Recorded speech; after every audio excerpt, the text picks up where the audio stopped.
ਸਤਿ ਸ਼੍ਰੀ ਅਕਾਲ ਦੋਸਤੋ। ਤੁਸੀਂ ਜੁੜੇ ਹੋ ਪੰਜਾਬ ਸਟੱਡੀ ਜੀਕੇ ਚੈਨਲ ਦੇ ਨਾਲ। ਜਿਵੇਂ ਕਿ ਤੁਹਾਨੂੰ ਸਭ ਨੂੰ ਪਤਾ ਹੀ ਹੈ ਕਿ ਪੰਜਾਬ ਵਿੱਚ ਜੋ ਗਵਰਨਮੈਂਟ ਜੌਬਸ ਆਉਂਦੀਆਂ ਉਹਨਾਂ ਦੇ ਰਿਲੇਟਡ ਪੰਜਾਬ ਗਵਰਨਮੈਂਟ ਨੇ ਇੱਕ ਨੋਟੀਫਿਕੇਸ਼ਨ ਜਾਰੀ ਕੀਤਾ ਕਿ ਸਭ ਨੂੰ ਪਹਿਲਾਂ ਇੱਕ ਪੰਜਾਬੀ ਦਾ 100 ਨੰਬਰ ਦਾ ਟੈਸਟ ਦੇਣਾ ਪਊਗਾ, ਜਿਹਦੇ ਵਿੱਚੋਂ 50 ਨੰਬਰ ਲੈਣੇ ਜ਼ਰੂਰੀ ਆ। ਇਹ ਸਭ ਲਈ ਹੀ ਜ਼ਰੂਰੀ ਆਗੇ ਜਿਹੜੀਆਂ ਸੀ ਤੇ ਡੀ ਗ੍ਰੇਡ ਦੀਆਂ ਪੋਸਟਾਂ ਗੀਆਂ, ਜਿਹੜਾ ਕਿ ਅਸੀਂ ਇਹਦੇ ਸੰਬੰਧਿਤ ਪਹਿਲਾਂ ਵਾਲੀ ਵੀਡੀਓ 'ਚ ਦੱਸ ਚੁੱਕੇ ਹਾਂ। ਹਾਂਜੀ, ਅੱਜ ਆਪਾਂ ਗੱਲਬਾਤ ਕਰਦੇ ਹਾਂ ਇਹਦੇ ਸਿਲੇਬਸ ਨਾਲ ਰਿਲੇਟਡ, ਤੇ ਸਿਲੇਬਸ ਤੋਂ ਬਾਅਦ ਇਹਦੇ ਬਾਰੇ ਜੋ ਇਹਦੇ ਟੌਪਿਕ ਹੋਣਗੇ ਉਹਨਾਂ ਤੇ ਅਸੀਂ ਡਿਸਕਸ ਕਰਾਂਗੇ। ਤੁਹਾਨੂੰ ਸਾਰਾ ਕੁਝ ਪੜ੍ਹਾਇਆ ਜਾਊਗਾ, ਡਿਟੇਲ 'ਚ ਦੱਸਿਆ ਜਾਊਗਾ। ਤਾਂ ਸਭ ਤੋਂ ਪਹਿਲਾਂ ਦੱਸ ਦਈਏ ਕਿ ਇਹ ਜਿਹੜਾ ਟੈਸਟ ਹੈ ਇਹ ਬਹੁਤ ਡੀਪਲੀ ਨਹੀਂ ਆਉਂਦਾ ਗਾ, ਕਿਉਂਕਿ ਕਾਮਨ ਹੈਗਾ, ਸਾਰਿਆਂ ਲਈ ਇੱਕੋ ਜਿਹਾ ਹੈਗਾ ਤੇ ਸਭ ਦਾ ਦੇਣਾ ਜ਼ਰੂਰੀ ਆ। ਤਾਂ ਮੈਨੂੰ ਲੱਗਦਾ ਵੀ ਇਹ ਜ਼ਿਆਦਾ ਇਹ ਡੀਪਲੀ ਇਹਦੇ ਵਿੱਚ ਕੁਐਸਚਨ ਨਹੀਂ ਆਉਣਗੇ।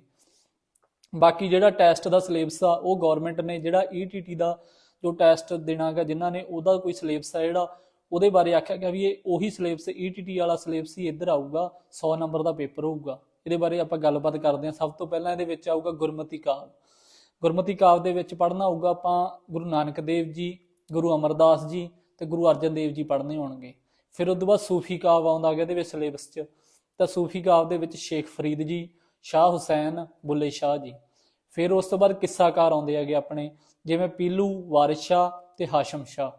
ਇਹਨਾਂ ਬਾਰੇ ਆਪਾਂ ਸਾਰਾ ਕੁਝ ਡਿਟੇਲ 'ਚ ਪੜ੍ਹਨਾ ਹੋਊ। ਇਹਨਾਂ ਦੀਆਂ ਰਚਨਾਵਾਂ ਬਾਰੇ ਵੇਖਣਾ ਹੋਊਗਾ, ਕਿਹਨੇ ਕੀ ਲਿਖਿਆ, ਕਦੋਂ ਲਿਖਿਆ ਗਿਆ, ਕਦੋਂ ਇਹਨਾਂ ਦਾ ਮਤਲਬ ਟਾਈਮ ਸੀਗਾ, ਟਾਈਮ ਪੀਰੀਅਡ ਕੀ ਸੀ, ਉਸ ਬਾਰੇ ਸਾਰਾ ਕੁਝ ਅਸੀਂ ਸਾਰਾ ਕਲਾਸਾਂ ਦੇ ਵਿੱਚ ਇਹਨਾਂ ਵਿੱਚ ਰੋਜ਼ ਕਲਾਸ ਲੱਗਿਆ ਕਰੂ, ਜਾਂ ਜਦੋਂ ਵੀ ਅਸੀਂ ਜਿਹੜੇ ਟੌਪਿਕ 'ਤੇ ਕਲਾਸ ਬਣਾਇਆ ਕਰਾਂਗੇ ਉਹ ਸੀਰੀਅਲ ਵਾਈਜ਼ ਅਸੀਂ ਅਪਲੋਡ ਕਰੀ ਜਾਵਾਂਗੇ। ਸੋ ਇਹਦੇ ਲਈ ਪੰਜਾਬ ਸਟੱਡੀ ਜੀਕੇ ਚੈਨਲ ਨੂੰ ਸਬਸਕ੍ਰਾਈਬ ਕਰ ਲਓ ਤੇ ਆਪਣੇ ਦੋਸਤਾਂ ਮਿੱਤਰਾਂ ਨਾਲ ਵੀ ਸ਼ੇਅਰ ਕਰ ਲਓ, ਕਿਉਂਕਿ ਬਹੁਤੀ ਡਿਟੇਲ 'ਚ ਇਹ ਪੜ੍ਹਨ ਦੀ ਕੋਈ ਜ਼ਰੂਰਤ ਵੀ ਨਹੀਂ। ਜਿੰਨਾ ਕੁ ਅਸੀਂ ਪੜ੍ਹਾਵਾਂਗੇ, ਅਗਰ ਤੁਸੀਂ ਉਹਦੀ ਨੋਟਸ ਬਣਾ ਲਓਗੇ ਤਾਂ ਉਹਦੇ ਵਿੱਚੋਂ ਪੇਪਰ 'ਚੋਂ ਆ ਜਾਊਗਾ ਤੇ 50 ਨੰਬਰ ਲੈਣੇ ਕੋਈ ਔਖੇ ਨਹੀਂਗੇ। ਅੱਗੇ ਇਹਦੇ ਵਿੱਚ ਵੀਰ ਕਾਵਿ ਪੜ੍ਹਨੇ ਆ, ਜਿਹਦੇ ਵਿੱਚ ਸ਼੍ਰੀ ਗੁਰੂ ਗੋਬਿੰਦ ਸਿੰਘ ਜੀ ਹੋਊਗਾ ਤੇ ਸ਼ਾਹ ਮੁਹੰਮਦ ਹੋਣਗੇ। ਫਿਰ ਇਸ ਤੋਂ ਬਾਅਦ ਮੇਨ ਇੱਥੇ ਇਹਨਾਂ ਨੇ 10th ਤੱਕ ਦਾ 10ਵੀਂ ਤੱਕ ਦਾ ਸਿਲੇਬਸ ਹੀ ਆਖਿਆ, ਕਿਉਂਕਿ ਈਟੀਟੀ ਵਾਲੇ ਜਿਹੜੇ ਹੁੰਦੇ ਉਹ 5ਵੀਂ ਤੱਕ ਹੀ ਪੜ੍ਹਾਉਂਦੇ ਆ, ਪਰ ਸਿਲੇਬਸ ਜਿਹੜਾ ਉਹ 10ਵੀਂ ਤੱਕ ਦਾ ਉਹ ਕਰ ਦਿੰਦੀ ਆ ਗਵਰਨਮੈਂਟ, ਵੀ 10ਵੀਂ ਤੱਕ ਦਾ ਤੁਸੀਂ ਪੜ੍ਹਨਾ ਗਾ। ਸੋ ਇਹਦੇ ਵਿੱਚ ਵੀ ਇਸ ਪੇਪਰ 'ਚ ਵੀ 10ਵੀਂ ਤੱਕ ਦਾ ਸਿਲੇਬਸ ਹੀ ਆਉਣਾ। ਹੁਣ ਤੁਸੀਂ ਕਿੱਥੋਂ ਕਿਤਾਬਾਂ ਭਾਲੋਗੇ, ਕਿੱਥੋਂ ਕੀ ਕਰੋਗੇ, ਤਾਂ ਇਹ ਬਹੁਤ ਔਖਾ ਕੰਮ ਆ। ਤਾਂ ਸੋ ਅਸੀਂ ਇੱਕ ਟੌਪਿਕ ਤੇ ਇਹਨਾਂ ਟੌਪਿਕ ਤੇ ਕਲਾਸ ਬਣਾ ਰਹੇ ਹਾਂਗੇ। ਅਸੀਂ ਆਪਦੇ ਕੋਲ ਕੁਝ ਨੋਟਸ ਪਏ ਸੀ, ਕੁਝ ਲੱਭੇ ਆ, ਤੇ ਤਾਂ ਕਿ ਸਟੂਡੈਂਟ ਨੂੰ ਜਿਹੜੇ ਵੀ ਉਮੀਦਵਾਰ ਹੋਣਗੇ ਤਾਂ ਉਹਨਾਂ ਨੂੰ ਸੌਖਾ ਹੋ ਜਾਏ ਤੇ ਉਹ ਪੜ੍ਹਾਈ ਕਰ ਸਕਣ। ਅੱਗੇ ਇਸ ਸਿਲੇਬਸ 'ਚ ਹੈਗਾ ਗਾ ਆਧੁਨਿਕ ਕਵਿਤਾ ਬਾਰੇ ਆ, ਜਿਹਦੇ ਵਿੱਚ ਭਾਈ ਵੀਰ ਸਿੰਘ ਜੀ ਹੋਰੀ ਆ, ਧਨੀ ਰਾਮ ਚਾਤਰਿਕ ਆ ਗਏ, ਪ੍ਰੋਫੈਸਰ ਪੂਰਨ ਸਿੰਘ ਆ, ਪ੍ਰੋਫੈਸਰ ਮੋਹਨ ਸਿੰਘ ਆ ਗਏ, ਅਮਰਤਾ ਪ੍ਰੀਤਮ ਆ ਗਏ ਤੇ ਸੁਰਜੀਤ ਪਾਤਰ ਆ ਗਏ। ਇਹਨਾਂ ਦੀ ਡਿਟੇਲ, ਇਹਨਾਂ ਦੀ ਕਦੋਂ ਟਾਈਮ ਪੀਰੀਅਡ ਸੀ, ਕਿਹੜੀਆਂ ਕਿਹੜੀਆਂ ਰਚਨਾਵਾਂ ਇਹਨਾਂ ਦੀਆਂ, ਇਹਦੇ ਬਾਰੇ ਪੜ੍ਹਨਾ। ਅੱਗੇ ਹੈਗਾ ਵਾਰਤਕ। ਵਾਰਤਕ 'ਚ ਹੈਗਾ ਪ੍ਰਿੰਸੀਪਲ ਤੇਜਾ ਸਿੰਘ, ਗੁਰਬਖਸ਼ ਸਿੰਘ ਤੇ ਨਰਿੰਦਰ ਸਿੰਘ ਕਪੂਰ ਤੇ ਡਾਕਟਰ ਹਰਪਾਲ ਸਿੰਘ ਪੰਨੂ। ਅੱਗੇ ਕਹਾਣੀ ਭਾਗ ਆ ਜਾਂਦੇ ਹੈਗੇ, ਵੀ ਕਹਾਣੀਆਂ ਕਿਹਨੇ ਲਿਖੀਆਂ, ਉਹ ਕਹਾਣੀਆਂ ਦੇ ਨਾਂ, ਤਾਂ ਉਹਨਾਂ ਦੀ ਡਿਟੇਲ ਅਸੀਂ ਤੁਹਾਨੂੰ ਪੜ੍ਹਾਵਾਂਗੇ। ਇਹ ਹੈਗਾ ਸੁਜਾਨ ਸਿੰਘ, ਵਰਿਆਮ ਸਿੰਘ ਸੰਧੂ, ਕੁਲਵੰਤ ਸਿੰਘ ਵਿਰਕ, ਅਜੀਤ ਕੌਰ, ਸੰਤੋਖ ਸਿੰਘ ਧੀਰ, ਮੋਹਨ ਭੰਡਾਰੀ। ਇਹ ਹੈਗੇ ਇਹਨਾਂ ਨੇ ਕਹਾਣੀਕਾਰ ਆ ਜਿਹੜੇ ਆਪਣੇ ਮੇਨ, ਤਾਂ ਉਹਨਾਂ ਬਾਰੇ ਡਿਟੇਲ 'ਚ ਆਪਾਂ ਤੁਹਾਨੂੰ ਸਾਰੀਆਂ ਕਲਾਸਾਂ 'ਚ ਪੜ੍ਹਾਇਆ ਜਾਊਗਾ। ਅੱਗੇ ਇਕਾਂਗੀਕਾਰ ਆ ਜਾਂਦੇ ਆ। ਇਕਾਂਗੀਕਾਰ ਕਿਹੜੇ ਕਿਹੜੇ ਆ? ਬਲਵੰਤ ਗਾਰਗੀ ਆ ਗਏ, ਗੁਰਸ਼ਰਨ ਸਿੰਘ ਆ, ਸਤੀਸ਼ ਕੁਮਾਰ ਵਰਮਾ, ਈਸ਼ਵਰ ਚੰਦਰ ਨੰਦਾ ਗਏ ਤੇ ਡਾਕਟਰ ਆਤਮਜੀਤ ਆ ਤੇ ਪਾਲੀ ਭੁਪਿੰਦਰ ਆ ਗਏ। ਤਾਂ ਇਹ ਜਿਹੜੀਆਂ ਇਹ ਸਾਰੇ ਆਪਣੇ ਮੇਨ ਵਾਰਤਕ 'ਚੋਂ ਜਾਂ ਜਿਹੜੀਆਂ ਵੀ ਹੋਣਗੇ ਜੋ ਜਿਨ੍ਹਾਂ ਨੇ ਜਿਹੜੀਆਂ ਰਚਨਾਵਾਂ ਲਿਖੀਆਂ ਉਹਨਾਂ ਦੀ ਡਿਟੇਲ ਆ ਗਈ। ਇਹ ਕੋਈ ਰਾਈਟਰ ਹੋਏ ਆ, ਕੋਈ ਗੁਰੂ ਹੋਏ, ਆਪਣੇ ਗੁਰੂ ਸਾਹਿਬਾਨ ਹੋਏ ਆ ਸਾਰੇ, ਤਾਂ ਉਹਨਾਂ ਨੇ ਜੋ ਰਚਨਾਵਾਂ ਲਿਖੀਆਂ ਉਹਦੇ ਬਾਰੇ ਡਿਟੇਲ ਆ ਗਈ। ਜਿਵੇਂ ਆਪਾਂ ਕਿਤਾਬ ਪੜ੍ਹਦੇ ਨੇ, ਇੱਕ ਵਿਆਕਰਨ ਹੁੰਦੀ ਹੈ, ਇੱਕ ਦੂਸਰੀ ਕਿਤਾਬ ਹੁੰਦੀ ਹੈਗੀ ਰੀਡਰ ਕਹਿ ਦਿੰਦੇ ਆ ਜਿਹਨੂੰ, ਤਾਂ ਇਹ ਰੀਡਰ ਦਾ ਸਾਰਾ ਸਿਲੇਬਸ ਸੀਗਾ। ਇਹ ਤੋਂ ਬਾਅਦ ਆਊਗਾ ਵਿਆਕਰਨ ਦਾ ਸਿਲੇਬਸ। ਵਿਆਕਰਨ ਦੇ ਵਿੱਚ ਹੈਗੇ ਜਿਹੜੇ ਆਪਾਂ ਪੜ੍ਹਨੇ ਆਂਗੇ ਉਹਦੀ ਡਿਟੇਲ ਵੀ ਮੈਂ ਤੁਹਾਨੂੰ ਦੱਸ ਦਾਂਗਾ। ਸਭ ਤੋਂ ਪਹਿਲਾਂ ਭਾਸ਼ਾ ਤੇ ਉਪਭਾਸ਼ਾ ਪੜ੍ਹਨੀ ਹੋਊਗੀ, ਲਿਪੀ ਤੇ ਗੁਰਮੁਖੀ ਲਿਪੀ, ਫਿਰ ਧੁਨੀ ਬੋਧ, ਸ਼ਬਦ ਬੋਧ, ਅਰਥ ਬੋਧ, ਵਾਕ ਬੋਧ, ਮੁਹਾਵਰੇ, ਅਖੌਤਾਂ, ਵਿਸ਼ਰਾਮ ਚਿੰਨ੍ਹ ਤੇ ਬਹੁਤੇ ਸ਼ਬਦਾਂ ਦੀ ਥਾਂ ਇੱਕ ਸ਼ਬਦ। ਆਪਾਂ ਇਹ ਸਿਲੇਬਸ ਪੜ੍ਹਨਾ ਹੋਊਗਾ। ਇਹ ਕੋਈ ਬਹੁਤਾ ਔਖਾ ਸਿਲੇਬਸ ਨਹੀਂਗਾ। ਜਿਹੜੇ ਸਾਡੀ ਕਲਾਸ ਲਾਉਣਗੇ ਲਗਾਤਾਰ ਸਾਨੂੰ ਸਬਸਕ੍ਰਾਈਬ ਕਰ ਲਿਓ ਤਾਂ ਕਿ ਕਲਾਸ ਦਾ ਨੋਟੀਫਿਕੇਸ਼ਨ ਤੁਹਾਡੇ ਕੋਲੇ ਆ ਜਾ ਕਰੇ ਜਦੋਂ ਵੀ ਅਪਲੋਡ ਕਰਿਆ ਕਰੇ। ਤੇ ਅਗਲੇ ਪੇਪਰਾਂ ਤੋਂ ਪਹਿਲਾਂ ਇਹ ਸਟਾਰਟ ਮਤਲਬ ਸਾਰਾ ਸਿਲੇਬਸ ਅਸੀਂ ਕੰਪਲੀਟ ਕਰ ਦੇਣਾ, ਤੇ ਆਪਦੇ ਦੋਸਤਾਂ ਮਿੱਤਰਾਂ ਨਾਲ ਵੀ ਕਲਾਸ ਸ਼ੇਅਰ ਕਰਦੇ ਰਹੋ ਤਾਂ ਕਿ ਅਸੀਂ ਤੁਹਾਨੂੰ ਸਾਰਾ ਕੁਝ ਡਿਟੇਲ 'ਚ ਦੱਸ ਸਕੀਏ। ਤੇ ਕਿਉਂਕਿ ਮਿਹਨਤ ਸਾਡੀ ਬਹੁਤ ਲੱਗਦੀ ਹੈਗੀ, ਕਲਾਸਾਂ ਤੇ ਕੁਐਸਚਨ ਲੱਭਣੇ ਆਗੇ, ਪ੍ਰਸ਼ਨ ਭਾਲਣੇ, ਕਿਤਾਬਾਂ ਪੜ੍ਹਨੀਆਂ, ਤਾਂ ਉਸ ਸੰਬੰਧੀ ਸਾਰੀ ਜਿਹੜੀ ਸਾਡੀ ਮਿਹਨਤ ਹੈਗੀ ਉਹਦਾ ਫਲ ਤਾਂ ਹੀ ਪਊਗਾ ਜੇ ਤੁਸੀਂ ਇਹਨੂੰ ਸ਼ੇਅਰ ਕਰੋਗੇ। ਕੁਝ ਵੀ ਪੇਡ ਨਹੀਂ ਆ ਸਾਡੇ, ਅਸੀਂ ਕੁਝ ਵੀ ਵੇਚਦੇ ਨਹੀਂ। ਹਾਂ, ਅਗਰ ਕਿਸੇ ਨੂੰ ਰਿਟਨ ਨੋਟਸ ਚਾਹੀਦੇ ਹੋਣ ਤਾਂ ਉਹ ਬਣਾ ਕੇ ਅਸੀਂ ਭੇਜ ਸਕਦੇ ਹਾਂਗੇ, ਜੋ ਕੁਰੀਅਰ ਦਾ ਖਰਚਾ ਜਾਂ ਜਿਵੇਂ ਵੀ ਹੋਊਗਾ ਸਾਨੂੰ ਭੇਜ ਦੇਣ। ਵੈਸੇ ਲੋੜ ਨਹੀਂ, ਕਿਉਂਕਿ ਅਗਰ ਤੁਸੀਂ ਕਲਾਸ ਲਾਓਗੇ ਤਾਂ ਮੈਨੂੰ ਲੱਗਦਾ ਵੀ ਇਸ ਕਲਾਸ ਦੇ ਵਿੱਚ ਸਾਰੇ ਜਿਹੜੇ ਨੋਟਸ ਉਹ ਬਣ ਜਾਣਗੇ। ਕਾਪੀ ਪੈਨ ਲੈ ਕੇ ਬੈਠ ਜਾਇਆ ਕਰੋ, ਜੋ ਜੋ ਪੜ੍ਹਾਈਏ ਉਹ ਤੁਸੀਂ ਉਹ ਕਰ ਸਕਦੇ ਹੋ, ਨੋਟ ਕਰਕੇ ਤੇ ਆਪਦੇ ਨੋਟਸ ਬਣਾ ਸਕਦੇ ਹੋ। ਪੰਜਾਬ ਦੇ ਮੋਸਟਲੀ ਸਟੂਡੈਂਟ ਆ ਜਿਹੜੇ 10ਵੀਂ ਤੱਕ ਪੜ੍ਹੇ ਆ, ਪੰਜਾਬ ਦੇ ਵਿੱਚ ਪੜ੍ਹਦੇ ਹੈਗੇ, ਤਾਂ ਉਹਨਾਂ ਨੂੰ ਲਗਭਗ ਇਹ ਪਤਾ ਹੀ ਹੁੰਦਾ। CBSE ਸਕੂਲਾਂ 'ਚ ਘੱਟ ਪੜ੍ਹਾਇਆ ਜਾਂਦਾ, ਤਾਂ ਇਹ ਜਿਹੜੀਆਂ ਡਿਟੇਲ ਉਹਨਾਂ ਨੂੰ ਕੋਈ ਬਹੁਤੀ ਲੋੜ ਨਹੀਂ ਹੁੰਦੀ। ਬਟ ਜਿਹੜੇ ਪੰਜਾਬ ਤੋਂ ਬਾਹਰਲੇ ਆ ਗਏ ਉਹਨਾਂ ਲਈ ਇਹ ਬਹੁਤ ਜ਼ਰੂਰੀ ਹੈਗੇ, ਕੋਈ ਰਾਜਸਥਾਨ ਦੇ ਆ, ਹਰਿਆਣੇ ਦੇ ਆ, ਤਾਂ ਉਹ ਸਾਡੇ ਪੇਜ ਨੂੰ ਵੀ ਸਬਸਕ੍ਰਾਈਬ ਕਰ ਲਓ, ਚੈਨਲ ਨੂੰ, ਤੇ ਸ਼ੇਅਰ ਕਰ ਦਿਓ। ਹਾਂਜੀ, ਅੱਜ ਆਪਾਂ ਜਿਹੜੀ ਹੈਗੀ ਸਭ ਤੋਂ ਪਹਿਲਾ ਭਾਗ। ਹਾਂਜੀ ਬੱਚਿਓ, ਗੁਰਮਤਿ ਕਾਵਿ ਦਾ ਮਤਲਬ ਹੁੰਦਾ ਗਾ ਉਹ ਸ਼ਬਦ ਜਾਂ ਜਿਹੜੇ ਗੁਰਬਾਣੀ ਵਿੱਚ ਗੁਰੂ ਨਾਲ ਰਿਲੇਟਡ ਵਰਤੇ ਗਏ ਹੈਗੇ, ਉਹਨਾਂ ਨੂੰ ਗੁਰਮਤਿ ਕਾਵਿ ਦਾ ਨਾਂ ਦਿੱਤਾ ਗਿਆ। ਜਿਵੇਂ ਕਿ ਪਵਨ ਗੁਰੂ ਪਾਣੀ ਪਿਤਾ ਮਾਤਾ ਧਰਤ ਮਹੱਤ, ਤਾਂ ਇਹਦੇ ਵਿੱਚ ਗੁਰੂ ਸ਼ਬਦ ਆ ਗਿਆ, ਤਾਂ ਗੁਰਮਤਿ ਕਾਵਿ ਚੋਂ ਲਈਆਂ ਗਈਆਂ ਲੈਣਾ ਹੁੰਦੀਆਂ ਗੀਆਂ। ਵੀ ਇਹ ਜ਼ਰੂਰੀ ਨਹੀਂ ਕਿ ਗੁਰੂ ਸਾਹਿਬਾਨਾਂ ਨੇ ਹੀ ਲਿਖਿਆ ਹੋਊਗਾ, ਪਰ ਜਿਹੜੇ ਮੇਨ ਇਹ ਹੈ ਵੀ ਗੁਰੂ ਸ਼ਬਦ ਦੀ ਵਰਤੋਂ ਹੋਈ ਹੈਗੀ, ਤਾਂ ਉਹਨਾਂ ਨੂੰ ਗੁਰਮਤਿ ਕਾਵਿ ਦਾ ਨਾਂ ਦਿੱਤਾ ਗਿਆ। ਪਹਿਲਾਂ ਗੁਰਮਤਿ ਕਾਵਿ ਕਿਹਾ ਜਾਂਦਾ ਹੈ ਕਿ ਬਾਬਾ ਫਰੀਦ ਜੀ ਤੋਂ ਲੈ ਕੇ ਸ਼ੁਰੂ ਹੋਇਆ ਸੀਗਾ, ਪਰ ਬਾਅਦ ਵਿੱਚ ਇਹ ਬਾਬਾ ਫਰੀਦ ਜੀ ਮਤਲਬ ਨੂੰ ਸੂਫੀ ਕਾਵਿ 'ਚ ਪਾ ਦਿੱਤਾ ਗਿਆ ਸੀ। ਵੀ ਇਹਨਾਂ ਨੇ ਸੂਫੀ ਕਵੀ ਹੈਗੇ ਇਹ ਬਾਬਾ ਫਰੀਦ ਜੀ, ਤਾਂ ਇਹਨਾਂ ਨੇ ਗੁਰਮਤਿ ਕਾਵਿ ਦੇ ਜਿਹੜੇ ਮੋਢੀ ਹੈਗੇ ਉਹ ਸ਼੍ਰੀ ਗੁਰੂ ਨਾਨਕ ਦੇਵ ਜੀ ਨੂੰ ਲਿਆ ਗਿਆ। ਸਭ ਤੋਂ ਪਹਿਲਾਂ ਅੱਜ ਸ਼੍ਰੀ ਗੁਰੂ ਨਾਨਕ ਦੇਵ ਜੀ ਬਾਰੇ ਪੜ੍ਹਿਆ ਜਾਊਗਾ ਵੀ ਇਹਨਾਂ ਦੀ ਸਾਰੀ ਡਿਟੇਲ ਹਿਸਟਰੀ, ਇਹਨਾਂ ਦਾ ਸ਼੍ਰੀ ਗੁਰੂ ਨਾਨਕ ਦੇਵ ਜੀ ਦੇ ਜਨਮ ਬਾਰੇ ਨਿੱਕੀਆਂ ਨਿੱਕੀਆਂ ਗੱਲਾਂ ਤੁਹਾਨੂੰ ਸਮਝਾਵਾਂਗੇ। ਸਾਰੇ ਸਟੂਡੈਂਟ ਨੂੰ ਇਹੀ ਬੇਨਤੀ ਹੈ ਕਿ ਆਪਦੇ ਨੋਟਸ ਤਿਆਰ ਕਰ ਲਓ ਨਾਲ, ਤੇ ਪੇਪਰ ਤੋਂ 2-4 ਦਿਨ ਪਹਿਲਾਂ ਪੜ੍ਹ ਲਿਓ। 101% ਸ਼ੋਰ ਆ ਵੀ ਤੁਹਾਡੇ 50 ਤੋਂ ਉੱਪਰ 80-85 ਨੰਬਰ ਆਉਣ ਦੀ ਸੰਭਾਵਨਾ ਹੈਗੀ। ਹਾਂਜੀ, ਸਭ ਤੋਂ ਪਹਿਲਾਂ ਸ਼੍ਰੀ ਗੁਰੂ ਨਾਨਕ ਦੇਵ ਜੀ ਦਾ ਜਨਮ, ਤਾਂ ਇਹਨਾਂ ਦਾ ਜਿਹੜਾ ਸਿੱਖ ਧਰਮ ਦੇ ਮੋਢੀ ਵੀ ਹੈ ਸ਼੍ਰੀ ਗੁਰੂ ਨਾਨਕ ਦੇਵ ਜੀ ਦਾ, ਇਹਨਾਂ ਦਾ ਜਨਮ ਸੀ ਜਿਹੜਾ 15 ਅਪ੍ਰੈਲ 1469 ਈਸਵੀ ਨੂੰ ਰਾਏ ਭੋਏ ਦੀ ਤਲਵੰਡੀ, ਜੋ ਕਿ ਪਾਕਿਸਤਾਨ ਲਾਹੌਰ ਦੇ ਵਿੱਚ ਸੀਗੀ, ਤਾਂ ਉੱਥੇ ਹੋਇਆ ਸੀਗਾ। ਲਾਹੌਰ ਤੋਂ ਲਗਭਗ 65 ਕਿਲੋਮੀਟਰ ਦੱਖਣ ਪੱਛਮੀ ਦਿਸ਼ਾ ਵਿੱਚ ਇਹਨਾਂ ਦੀ ਜਿਹੜੀ ਰਾਏ ਭੋਏ ਦੀ ਤਲਵੰਡੀ ਸੀਗੀ ਉਹ ਸੀ। ਇਹ ਨਿੱਕੀਆਂ ਨਿੱਕੀਆਂ ਗੱਲਾਂ ਨੋਟ ਕਰਨ ਵਾਲੀਆਂ, ਕਿਉਂਕਿ ਪਤਾ ਕੋਈ ਨਹੀਂ ਹੁੰਦਾ ਪੇਪਰ 'ਚ ਕਿੱਥੋਂ ਕੁਐਸਚਨ ਪਾ ਦੇਣ। ਇਹ ਐਂ ਵੀ ਪੁੱਛ ਸਕਦੇ ਸੀਗੇ ਹੈਗੇ ਆ ਇਸ ਦੇ ਵਿੱਚ ਵੀ ਕਿਹੜੀ ਦਿਸ਼ਾ ਦੇ ਵਿੱਚ ਆ, ਤਾਂ ਦੱਖਣ ਪੱਛਮ ਦਿਸ਼ਾ ਦੇ ਵਿੱਚ ਹੈਗੀ, ਜਿਹੜੀ ਲਾਹੌਰ ਤੋਂ 65 ਕਿਲੋਮੀਟਰ ਦੂਰ ਸੀ, ਉੱਥੇ ਇਹਨਾਂ ਦਾ ਜਨਮ ਹੋਇਆ ਸੀਗਾ, ਜਿਸ ਨੂੰ ਬਾਅਦ 'ਚ ਨਨਕਾਣਾ ਸਾਹਿਬ ਵੀ ਕਿਹਾ ਜਾਂਦਾ ਹੈ। ਅੱਜ ਦੇ ਟਾਈਮ ਉੱਥੇ ਗੁਰਦੁਆਰਾ ਸਾਹਿਬ ਵੀ ਬਣਿਆ ਹੋਇਆ ਗਾ, ਤਾਂ ਨਨਕਾਣਾ ਸਾਹਿਬ ਵੀ ਆਖਿਆ ਜਾਂਦਾ ਗਾ ਇਹਨਾਂ ਨੂੰ।